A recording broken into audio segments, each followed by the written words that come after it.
My name is Sandra Williams Bush. I'm from Buffalo, New York, and I'm going to tell you Sally's story. Sally was a strong, determined, enslaved African woman. She grew up on a tobacco plantation in Virginia. Sally knew all about hard work. You see, her and the other enslaved Africans worked from sunup to sundown, from season to season, from year to year on that tobacco plantation, owned by a family of the name of Thomas. Now, even before Sally had children, she dreamed of being free. But when she had two sons, by the plantation owner's son, she dreamed of their freedom.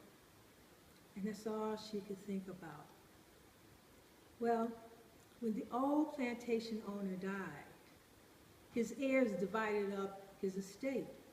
And one of his heirs took Sally and her sons to Nashville, Tennessee. In Nashville, it was considered a bustling urban area. And during that time, in the urban areas, the enslaved people could be hired out. So Sally bargained that she could be hired out as well as her sons. And she bargained even further that she would be able to keep part of their earnings. And with this, Sally started working on her dream.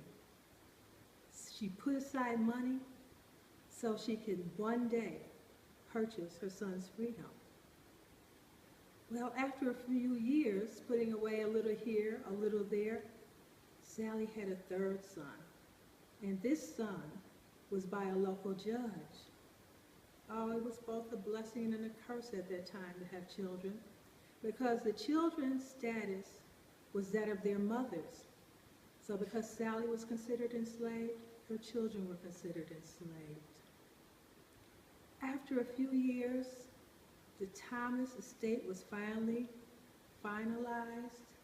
Everything was set, and the one heir that had Sally and her sons decided he wanted to sell off everything that he had because he wanted quick cash. Sally was heartbroken. But then she heard good news, because when the estate was finalized, her oldest son was emancipated. But that left her middle son. And he was at that prime age when he could be sold off for good money. So Sally urged her son to run. And he did.